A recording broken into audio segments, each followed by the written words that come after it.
If you haven't heard about Anchor, it's the easiest way to make a podcast. Let me explain. It's free. There are creation tools that allow you to record and edit your podcast right from your phone or your computer. Anchor will distribute your podcast for you so it can be heard on Spotify, Apple Podcasts, and many more. You can make money from your podcast with no minimum listenership, which is what I'm doing right now. It's everything you need to make a podcast in one place. Now download the free Anchor app or go to Anchor FM to get started. Yes, download the free Anchor app or go to Anchor FM to get started now. Thank you. Hello. Hello. Hi, Cornelius. That's me. So this is Fam Electric Ghost. We're the podcast where we interview all types of different creative people, and we're glad to have you on the program. Appreciate it. So you sent us your bio. So you're a native of Alabama? Correct. You're in Harvest, Alabama right now? Harvest where I live. Huntsville is where I work. So they're about 20 minutes away from each other. Mm-hmm. That's Rocket City? That's it. So you've been married for 12 years to your wife, Jennifer? Correct. You have two girls, Victoria and Gabrielle? House full of women, bro. So yeah, I've got one daughter myself, and then I've got my wife and a cat, so I'm kind of outnumbered. Ooh, wee. Gotcha.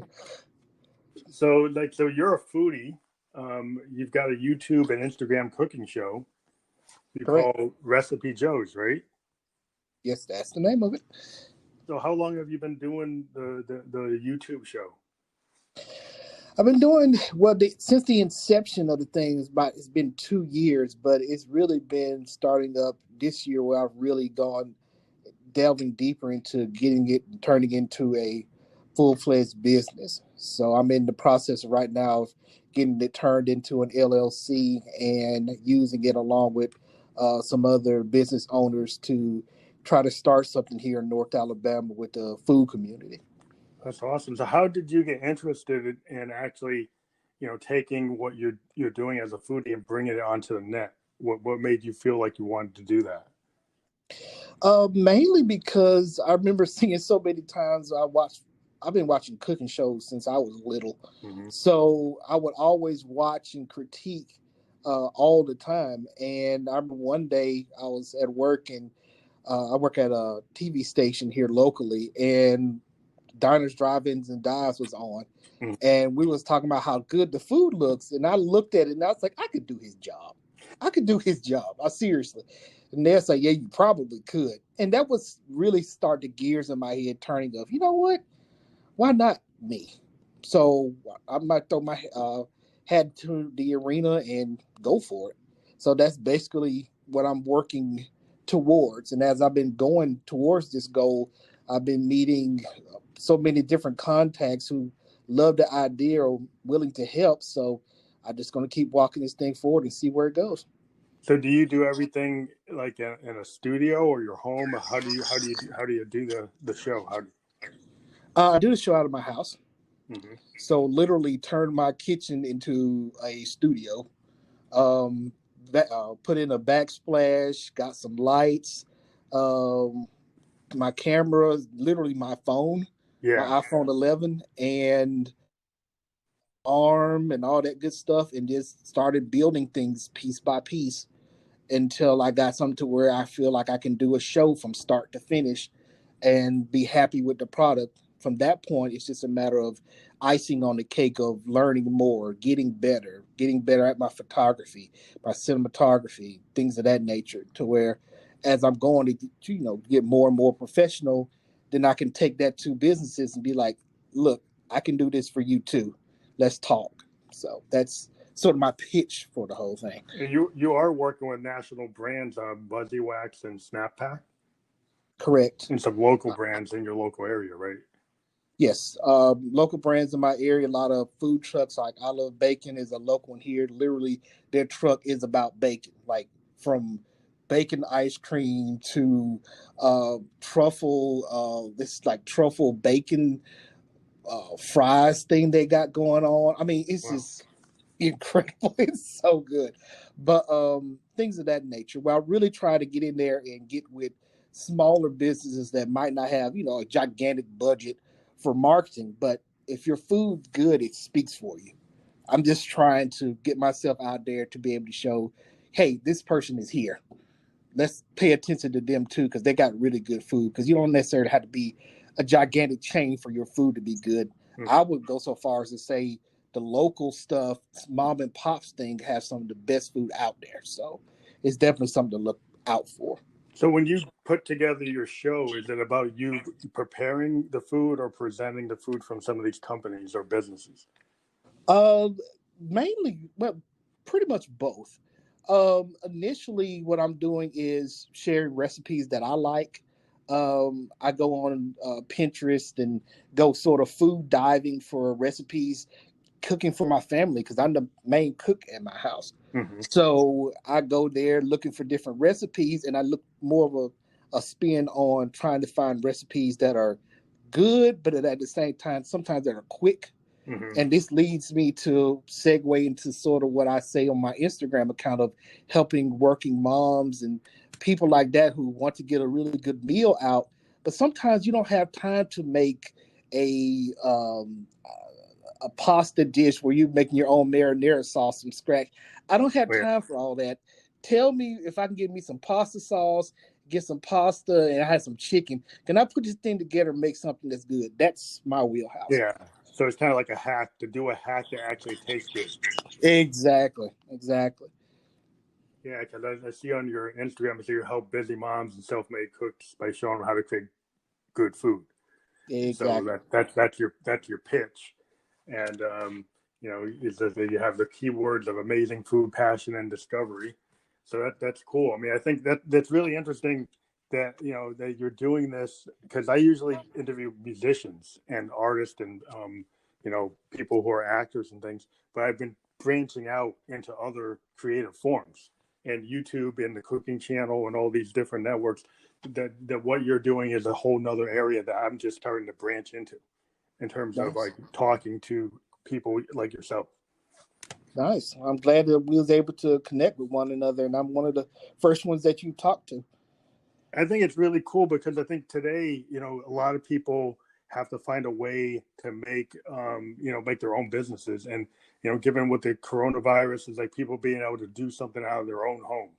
Exactly. Being able to, I talked to some actors that are doing like one-act plays out of small spaces. Wow, just to keep in practice, man. To keep going, musicians that are playing like online concerts from their home studios. And so like being a foodie from your own home kitchen, putting together these recipe hacks, that's a cool thing. And then you're working with local brands and national brands, and you're giving people like a good service because everybody's kind of home and they're trying to do their next sourdough bread recipe. and they probably want to say, well, I need something else because I'm sick of ordering pizza. I need to be able to figure out how to do something. Exactly. I can give you an example of just that, a real quick one. What you just said with pizza. Literally, I have a recipe on my Instagram page as we speak and on YouTube of me doing a breakfast pizza. Literally in a cast iron skillet. Well, that's cool. That sounds interesting. I think I might try that. Exactly. And it's like instead of using marinara sauce, I use gravy as a sauce. And then cook your eggs, whatever kind of meat you want to put on it, and put the pizza dough in there. Wham, bam. And pretty much it was a quick recipe. And the kids and the wife loved it. And it didn't take a whole lot. And you can customize it ad nauseum. So if you're gluten-free, if you want it to be vegetarian, if you just a straight carnivore and you just eat meat, you can put it on there too if you want to and have fun with it. That's what I want to sort of infuse into people who look at my content, to be able to say, yeah, you can do some awesome stuff. You don't necessarily have to be a big time chef to do it. No, that's interesting. So as you've progressed with like figuring out how to do the camera shots and everything, the technical aspects of it, so you had to get the boom, you had to figure out how to connect your phone to actually get it to YouTube, and how much time did you actually have to learn about presenting yourself to get on YouTube? It took a couple months. I would say about 2 months of me, first off, sort of getting over the whole hump of you're on camera. and the camera sees everything. I mean, everything. So learn how to use the camera. Yeah, learning how to use the camera, being in front of the camera, and getting used to, talking. And once you get used to it, it gets easier. But the main thing is that you're talking about something you love and something that you care about. Once you get over that nervousness about it, then the real you starts coming out. And now it's to the point of where I can jump in front of the camera right now and go. Just go, Cornelius. Talk about whatever, and I'm fine with it because it's just a practice thing and getting over the nerves. Once you get past that point, you're good. Did you ever think you had to write a script? Like when you first started, did you script yourself, or did you always I'm just kind of do it off the cuff? Did you? I don't script write. Main thing I do, I'm more of a visual creature. Mm-hmm. I sort of plot stuff out, storyboarding in my head. Storyboarded. Okay. Of like, okay, this is what I want to do. This is what I want to talk about, and sort of think of it as a storyboard with camera shots. Okay, I need a shot of me stirring the pot. I need a top down shot of me doing something. I need, and then basically going from shot to shot to shot. That way, I can sort of plot out in my head what I want to do before I get there. And then once I actually turn the camera on and start going, I go.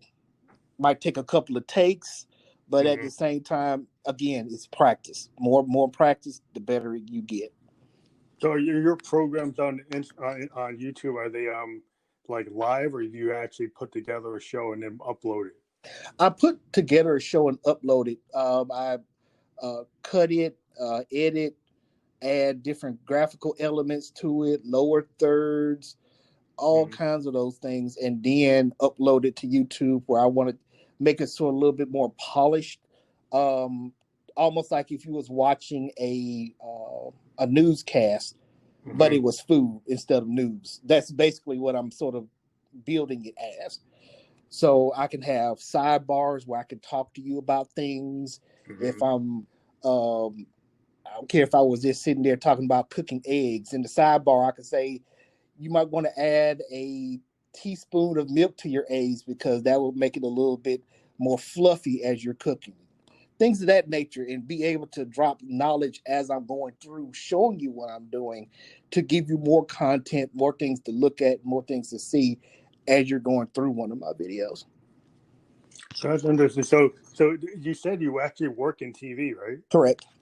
So does your work in TV kind of inform or help with how you produce your actual YouTube show? Is it totally a different area, or is it somewhat related? It all works together, honestly. The TV aspect of it helped me to realize basically my mannerisms, how I carry myself on camera when I'm on camera, and thinking story from start to finish, telling somebody what I'm doing all the way through, but not being necessarily preachy, but then at the same time realizing people who are watching the videos, some people don't know how to cook at all. So if I'm talking to somebody who doesn't know how to cook, how would I want to be talked to? How would I want to be shown? Show me everything. Don't show me a piece and then come back, and oh, voila, I'm done. I'm like, you just skipped like 4 steps. That's not helping me. I need to see kind of like that old Julia Childs. I remember watching her as a kid, and you always had that thing that was already made in the oven. She'd open the second oven; it's already done. It's like, no, you didn't show me that. Yeah, exactly. For the second time, I've cooked one. Wait, hold on. So I was like, wow, she already had it. It's like, did she skip something? Did she skip something along the way? Mine doesn't look like that. That's funny. But yes, you said, so in your write-up, you said your grandmothers are your mentors, and then Justin Wilson from PBS. Yes. So what about Justin Wilson's work on PBS? Did you really like? Justin Wilson's cooking, old Cajun guy, and his cooking just appealed to me when I was little because it looked really good. It looked hearty. I'm a Southerner anyway, so for the most part, we we eat heavy and we find a lot of cool things to cook. But his recipes like etouffees and cooking shrimp multiple different ways and things of that nature really appealed to me. And he entertained as he was cooking as well. He would tell stories and things of that nature. Before you know it, you feel like, I would like to hang out with you. That's how I want to be with my videos, where you watch a video and be like, oh, I'm gonna hang out with Cornelius. That'd be cool to hang out and sit around and eat and talk about stuff. That's basically what I'm trying to do. And to me, it's not a hard thing to do because that's my heart. That's what I am. So it comes out. I mean, I can't make it do anything else but what it really is. So no fakeness here. That's what I am is what I am.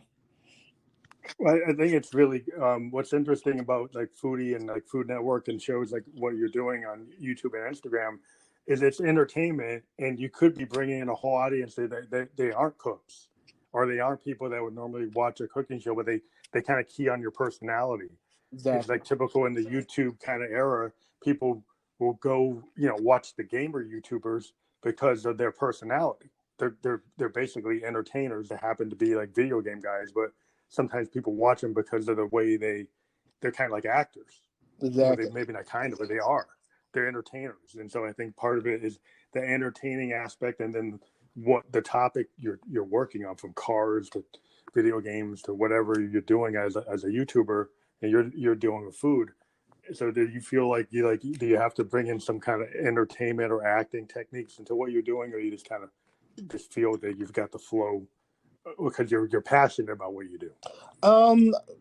The main thing would be is, again, just being myself. Most of the time I'm just talking to you about what I'm doing and how I'm going about making what I'm making, and doing a particular thing where a lot of people who cook don't do, is telling you, hey, I tried this the first time, I totally botched it. But this is what I did to fix what I was doing to make it better. Or, hey, here's a pitfall with this cooking this cake. If it says, a fourth of a teaspoon of baking soda, and I just say, it'll be all right, and I'm just going to put a whole tablespoon in it, yeah, it's going to destroy your cake. Don't do that. That's something that I want to convey, to where people get comfortable with it. Take some of the nervousness out of cooking, because some people, again, are just really trying to learn how to cook, and they might see a recipe and they're just like, that's just too much. But you can do it, because there have been recipes that I've looked at and I'm like, I don't know about this, but I go and try it and work at it, and then a lot of times you surprise yourself, like, wow, that was really good, I gotta write that one down. So that's sort of, how I want to convey myself, to help my audience be able to do what they need to do to cook, for not only for themselves but for their families as well. How did you get your passion for cooking? Did you get it from your grandmother or your mother? I got the passion for it definitely my grandmother's, my mom, and, like I said, Justin Wilson. Those are the nucleus of it all for me. Both of my grandmothers were insanely good cooks. My last grandparent, my mom's mom, she had passed away here recently. She lived to be 107, in her right mind, could tell you about stuff that happened in the 40s and the 50s up to the day she died. She cooked pound cakes like were just incredible from scratch. And I remember taking those cakes to school when I was in kindergarten. And kids like, oh, what's that? You got cake? Can I have a cake? Trying to trade. No, you can't. you can't have that. That's like trading. That's like having a jalopy and I got a Rolls Royce and I'm going to give you. I'm not trading this for a Twinkie. No, I'm not doing that. No, you're not getting that. That's the real deal. Exactly. Yeah, my mother was she wasn't from the South exactly. She's from Morgantown, West Virginia. Okay. But they still had this, compared to the Northeast. I live in New England, in New Hampshire, and I would say New Englanders are kind of spice challenged. Really? Well, yeah. Everything is, when it comes to seafood and stuff, seafood's really good, with lobsters and chowders and things. But like if you go out, to your neck of the woods, or in the South in Virginia and West Virginia, when I used to go in the summers, like I would notice the difference with the Southern cooking compared to what you'd get from the average Northeastern family. There was like you get an apple pie, and it would have like no brown sugar, no butter, no extra cinnamon, no nutmeg, nothing. It would kind of be very bland. It's like it was like just sugar and apples, and there's no tartness, there's no style to it. Then you're like, where's the flavor? And it's like, my family, we're African Americans, we're like, well, they're the spice challenge. It's like, what is this? It's like, what is this spice you speak of? What do you mean? What? Well, because we're that time where you just don't know how to flavor something. Like, do you ever taste it when you're cooking? You just stir it up and just say, "Here, come eat." Like, did you even? Yeah, come eat it. It's like the idea of putting like flavor is like put salt in something. Oh gosh, yeah, that's ground level cooking 101. Taste the food. Yeah, it's okay. Your tongue will pretty much tell you if it's too salty or not. Just trust yourself. Yeah, it's like that's the only spice you use. So we're gonna spice it like a tiny bit of pepper and maybe a little salt. Okay, that's it. Like a fourth of a teaspoon of salt for 20 gallons of soup. It'll be great. It's like, no, it won't. That's gonna taste great. That's gonna taste horrible. But anyway. Yeah. So it's interesting that you're gaining traction, and so on Instagram, do you have like a version of your show using like the Instagram like video capability, or do you do clips from your YouTube channel? When I do videos, I usually upload to Instagram with everything, and then I upload to YouTube as well. Facebook sort of gets thrown into the mix when I post on Instagram, because there's an option there for it to post to Facebook as well. So basically, I do them all together. For a while there, I was literally doing all my Instagram videos on my iPhone, like all of it, editing, shooting it, all of it on my phone. Here recently, I've gone more into using my laptop with some more different editors and things that I use. But if push comes to shove, I can spit out a video on my phone. So yeah, well, we're talking on my phone right now. It's one of these apps. It's kind of opened up the whole world. It's like, I actually use my phone to do live performances on a tripod for my home studio. Nice. Yeah, there's all kinds of things you can do. I mean, I'm moving up to some more video equipment, like video editing machines from like Roland video mixers, where you can take like 4 cameras and then mix them and stuff like that. Because like as a musician, you can't do live shows anymore. So where we would spend money on a U-Haul or a truck to get to a gig, well, I'm not doing a gig for a while. So maybe I'll invest in an actual video switcher machine and some better webcams and more tripods, and then have multiple camera shots. Exactly. So like a lot of what I'm working on now is building multiple camera shot live shows. So I totally get what you're doing on YouTube, because musicians, we're all trying to do the YouTube thing, but more for like performance. Got you. And the cool thing about it is, again, you can build it how you seem, best to you, which is something that's awesome, because I know there have been times where you're thinking, if I could just do this myself, this is how I would do it, and be able to take that knowledge of what you do and parlay it into something that you can just walk into your house in a room and be like, hey, let's go. And we can do what we want to do and be done and out of the way. Same thing I do in the kitchen.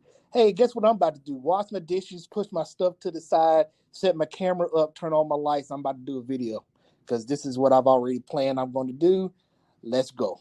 And then go and do it. It's like the new normal in terms of creativity is like, because of these powerful phones that are really good cameras, and the fact that you can take your internet, and maybe get a web camera, get a little higher end stuff. But the fact is, like, technology that 10, 15 years ago, you had to do it in a TV studio. Exactly. You couldn't be a band and do a live show and stream it all over the world without being in a studio. you probably couldn't do a food show either without being in a studio because you couldn't get access to a camera that could actually be good enough to do it. Exactly. So I think it's opened up for a lot of creative people to say, hey, I'm going to go and create my own business and actually get out there and be successful. There's so many success stories of YouTubers and Instagrammers and all kinds of web personalities, especially where you are in the foodie areas. I started investigating and say, wow, there's a lot going on here. And I'm a musician, like I said. It's like I primarily stay in that zone, but then like, wow, my daughter's kind of really into foodies, and she's like, wow, yeah, there's a cool. You're gonna start interviewing foodies now? I said, oh yeah, maybe. Yeah, we're a good wholesome bunch. We like what we like, and we're willing to try different stuff. So yeah, it's a lot of fun. And for me, what's even more exciting is when you get a chance to go out there and meet people and talk to them. You hear the same passion you got. You hear it coming out of them, and they'll tell you, well, yeah, this is what I did, and this is how I made this, or yes, this is our fruit orchard we've had for years, and yeah, sure, take some of this. We can do a trade, can we? Yeah, we can do that. Let's go. And it's so much fun. We got a event here coming up in about 2 weeks for another business that my brother has called Bird and Nature Tours. And I'm going to be doing a little side job with him where I'm going to make fried apple pies out of apples and out of pears and parlay that into advertising for myself, showing off my videos, showing off what I do, things of that nature. That's interesting. So you're starting to do more collabs and work with other people. Build on art. So is that going to start branching? Yeah, is that going to branch out outside your home where you might go out and do? Because of COVID, I don't know what you can do outside. But was the plan to? Was there original plan before COVID that you would go to a food truck and do a review, or go to a restaurant and do a review, or you were gonna like, oh, I'm always gonna do the food hack and do it kind of like a recipe? It always was in my mind to do it. I mean, I could do it now. I mean, it's just social distancing and keep myself off to the side a little bit, but that doesn't change anything. No, not really. Actually, it makes it somewhat a little bit easier because you can sort of get in, get what you need, talk to them, show food off, and you can still get the same effect, and people can still come and patronize these businesses and be good. So it's just in a different form. That's all. Yeah, it's just like the new normal. Human beings have to adapt. And for the first beginning of this thing, everybody's like, well, you got to be locked down. And then people start realizing, that you can do other things. Like bands started realizing you can actually do drive-in theaters to do concerts and have people stay in their cars.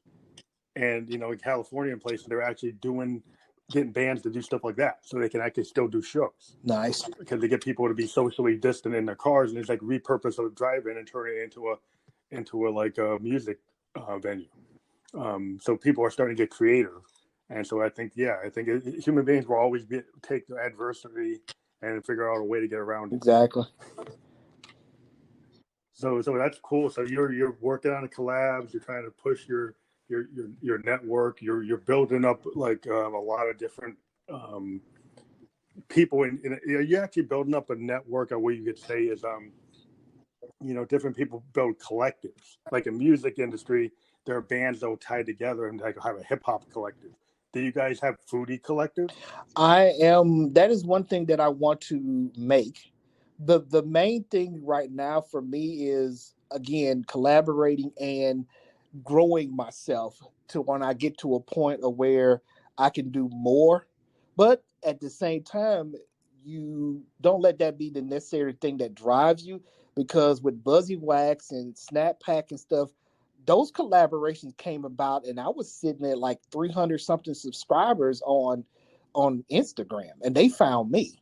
So it's the numbers are good, but at the same time, it's not everything. But the numbers do help you to be able to go up to some bigger businesses and sort of show, hey, I have these many subscribers.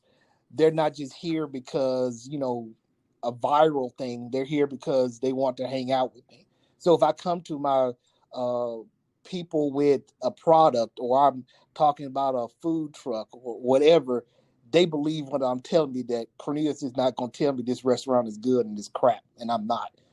Because that's hitting on my integrity as a foodie, that I'm not going to steer you wrong. So I might have somebody who I'm working with. Their food might be all right, but I'm not going to trash them. But if your food is really good, I'll scream it to the heavens. This restaurant is incredible. You all need to come here now.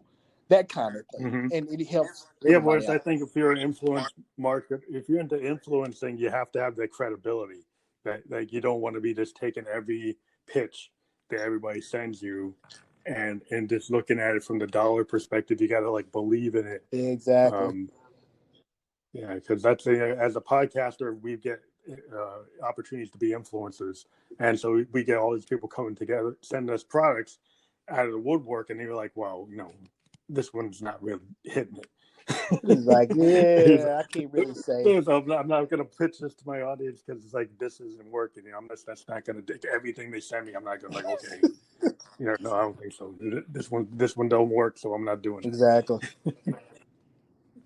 So it's cool that you're into this new normal where people can work from home and they were able to be successful with what they love to do. I think the passion that's really cool.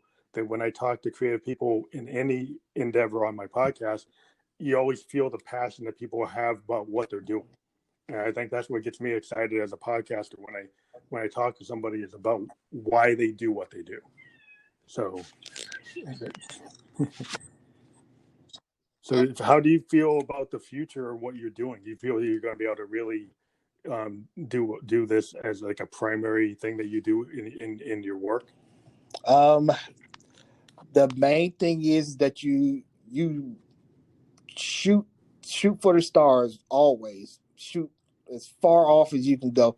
If I happen to land anywhere in between, that's great. But we go at it full bore. So just working to, grow myself, to be able to learn more.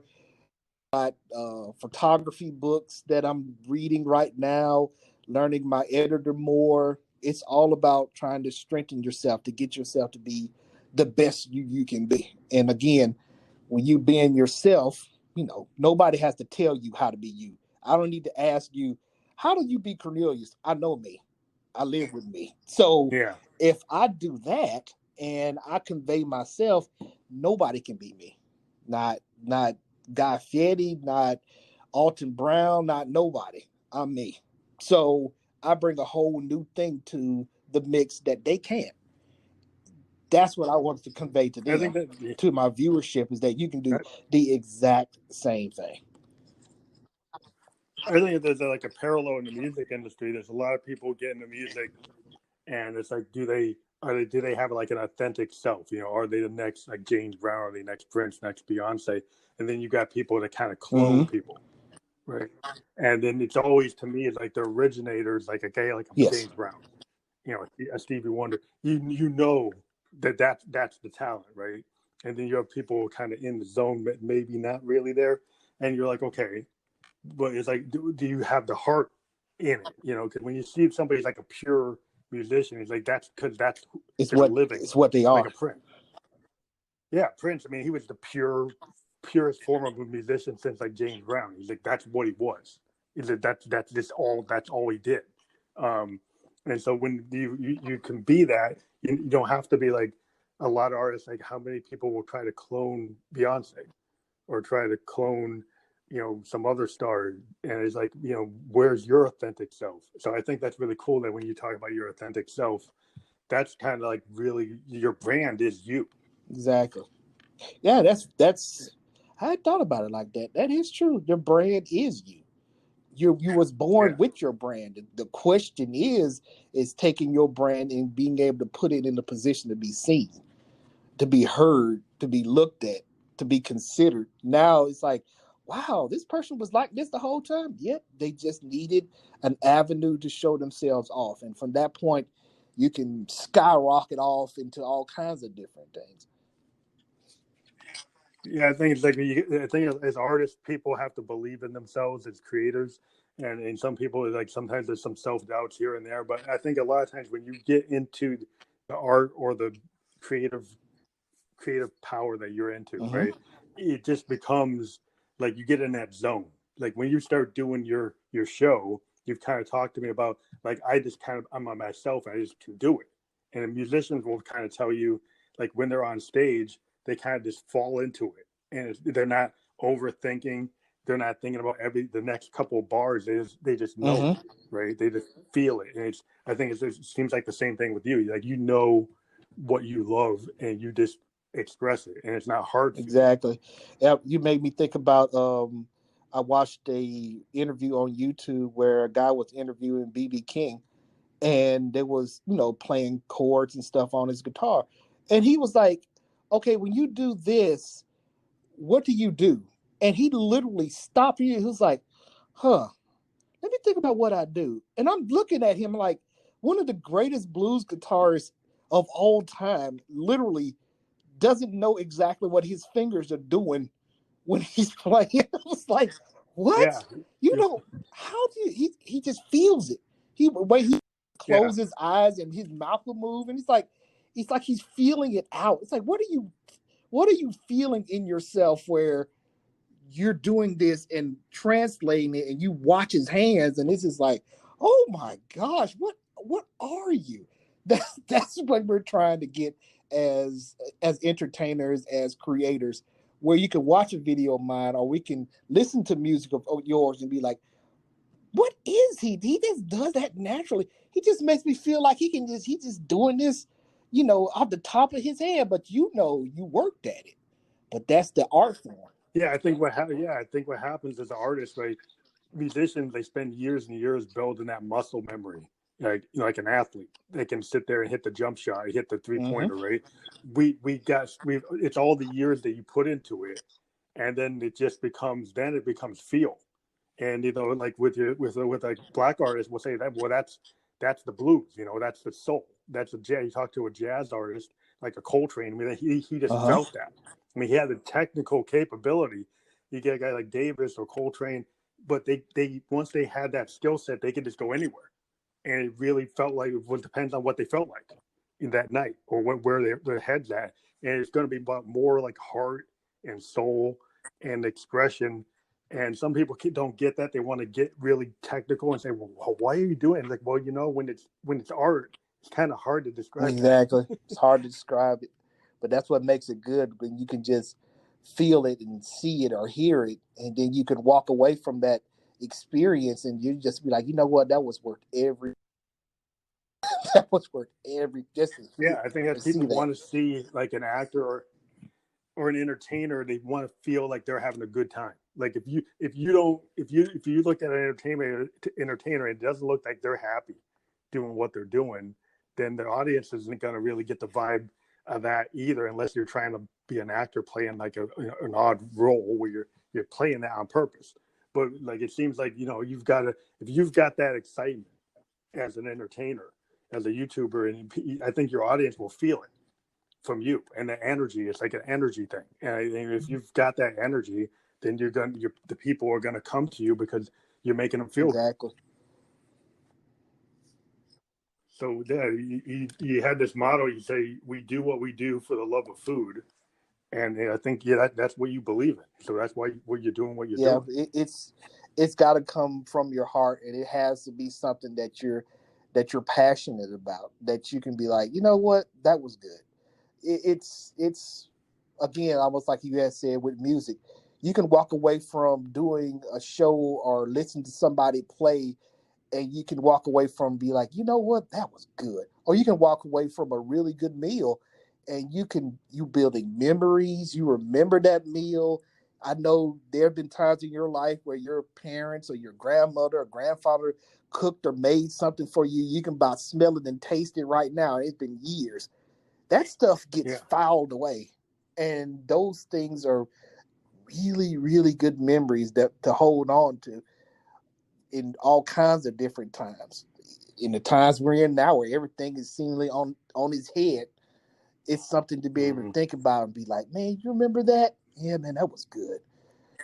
Yeah, the Christmas dinner, like when my mom, she's a really great cook, and she would do all this really elaborate stuff for Thanksgiving and for Christmas. And she had all these, like, her own recipes that everybody in the family would be like, they're coming back to the home. My two brothers, we'd all come back from Texas, or come back from New Hampshire, or come back from Florida. And we're all like just dreaming about what she made us when we were 12 or 14. Right. And now we're like in our 50s, and we're like still dreaming about those standard meals that she made, and we're still like salivating. We're like, wow. And she's making that pecan pie, and like, yeah, I'm getting half of it. We're gonna fight it. We're gonna fight over this pie before this night is over with. Like, no, I gotta get at least half of it. Exactly. Yeah, my older brother, my mom used to say, well, I gotta make two of them because your older brother, Kevin's gonna take half of it. Exactly. And when you were saying, was talking, telling that story, it makes me think about something that I just did here recently. I went home to go visit my mom and dad, and I literally asked my mom, hey, show me how you make that sour cream pound cake of yours. I'm sworn to secrecy. I can't share the whole thing because she don't want to, to get out. But I at least wanted to show my audience of, watch this cake with all these different steps to it, but it's so good. And you get done with it, and you like, looking back on it, that's something I did with my mom, showing me how to do this. So from this point forward, what may, I can look back on that memory and be like, she showed me a recipe that she don't want to get out, but she trusts me enough to show me all the stuff that goes into it, and everything was good. So again, that's sort of what I want to build with my audience, be able to share recipes and talk to them about what they're doing, doing live sit-ins on Instagram, and literally asking them, hey, how was y'all day? Or what have you all been going out to eat? Or have you been going out to eat at all since this COVID stuff happened? How have y'all been coping? That kind of thing. Yeah, I think it's just awesome that you think, food is an art. Cooking is an art. It's like any other art form, and I think people get the muscle memory, or the food memory. Like musicians have muscle memory from the songs they play, and then they can get a feeling that recalls something they did in '72, something they did in '84. They just remember, right? Because they did this something that was a really core performance. And people remember the taste, of great food. That'll keep them coming back to it. And people remember those sounds. It's like there's this kind of like, it's a great memory, regardless. And I think that's what people are always, I think, looking for things that will make them feel good. And food is like the classic feel good. Exactly. I've called it comfort food for anything. It's like, how's that comforting? I'm telling you, it's like, get a blanket and curl up, and you got a bowl of ice cream with some toppings on it, and you're like, I'm good. What's going on tomorrow? Really don't care. I'm gonna sit here and eat this ice cream, and I'm good. Yeah, it's like I'll make some classic like butter cookies that my mother makes for the holidays, and she actually, out of my other two brothers, I was the only one that would sit down and learn how to do it. You're a wise man. It was it was very elaborate, and my other brothers didn't have the patience. They're like, "Why, I gotta do that? I gotta do that. Why can't I just throw it together?" They just walk away. It's like, well, that's too much work. And I was like, I like the steps, so I get it. I do a lot of cooking myself, and I like to bake, like pies and cookies, and get the butter crust just right on an apple pie. Get it, and it's the steps that my mother showed me when I was like 10 or 12. And I was willing to sit there, and it was the patience of actually realizing that it was I realized it was an art form, because I was a musician back then, and I kind of appreciated it in the same way my music teachers would teach me stuff. I was like, well, this is really like elaborate. I kind of was able to relate it to what I was doing with music. And I said, well, yeah, as a musician, there's certain things you have to do to learn a song. You have to understand the feeling. You have to understand what's the movement or what's going on. And cooking to me felt the same way. Exactly. So it's great to have you on, Cornelius, and everybody should go out to the links that we're going to put on this podcast. We're going to put your Instagram link and your YouTube link to your YouTube. Subscribe so people can subscribe to your YouTube channel. And we're actually on 11 podcast platforms, including Spotify podcast, Apple podcast, Radio Public, many, many more. We will, on our Instagram channel, do a story that ties this to the Spotify version of the podcast. And because of the integration with Instagram, people, if they click the highlight that we put up, it will go right to the Spotify podcast version of this interview. So we'll push that on our channels, and you can always link your story on your channel as well. That will do the same thing.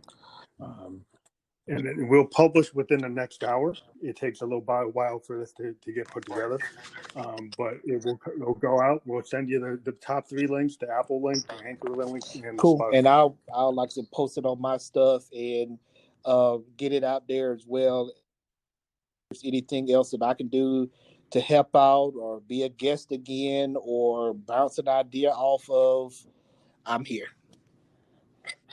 That's great. There's no problem, Dick. Yeah, we have our musician friends come on multiple times when they have new projects. So if you've got some big project or something you want to push, like a new spin on your show, we can have you come on. I'm glad you said that, because there's a particular thing that's coming down the pipe that's going to be big. So when I do get that up and rolling, I'll definitely get back in touch with you and let you know.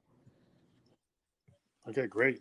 Thank you for being on the show. Have a great Friday night, and we'll get this out there. We'll let you know when it's ready. Appreciate it, man. Okay, thank you. You too, man. Bye. Night.